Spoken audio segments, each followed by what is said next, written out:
ሹክር ማለት ሶስት እርከን አለው። አላህ ለሰጠ ጸጋ ማመስገን ማለት የመጀመሪያው በቃል መናገር አልহামዱሊላህ ይሄን ቤት ሰጠኝ፣ ይሄን መኪና፣ ልጆችን ሰጠኝ፣ ጥሩ ትዳር ሰጠኝ፣ ጤንነት ሰጠኝ፣ መልካም ቁመና ሰጠኝ፣ ጥሩ ጓደኞች ሰጠኝ። ሹክር በቃል ነብዩላህ ኢብራሂም ልጃቸውን ሲወልዱ አልহামዱሊላህ الذي وهب لي على الكبر اسماعيل واسحاق ان ربي لسميع الدعاء ልጅ አገኘ አልহামዱሊላህ በቃል ማመስገን። ሁለተኛው በውስጥ ከአላህ እንደሆነ ማረጋገጥ هذا من فضل ربي ቤትን፣ መኪናን፣ ልጆችን፣ ጓደኞችን ህዝቡ ሞልቶ መስጂድ ስታይ هذا من فضل ربي هذا رحمة من ربي።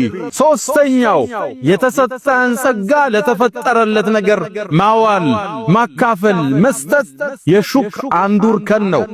ኢዕመሉ አለ ዳውድ ሹክረን ወቀሊሉ ምን ዒባዲየ ሸኩር። የዳውድን ቤተሰብ አላህ ምን አላቸው? ሹክር ስሩ እንጂ አላቸው። ስሩበት፣ ስልጣን ነብይነት ሰጥቻችኋለሁ ስሩበት አላቸዋል። ጸጋ ከምናመሰግንበት ውስጥ አንዱ ለተፈጠረለት ነገር ማዋል ያ ነው ምስጋና የሚባለው እንጂ እጅህን አጣጥፈህ አንተ ደሮና ክትፎውን በልተህ ምስኪን ሲመጣ በር ላይ መመለስ አይደለም። ዘካህን ቀንሰህ ማካፈል አይደለም። የተሰጠህን ነገር በአግባቡ ስታውለው አመሰገንክ ይባላል።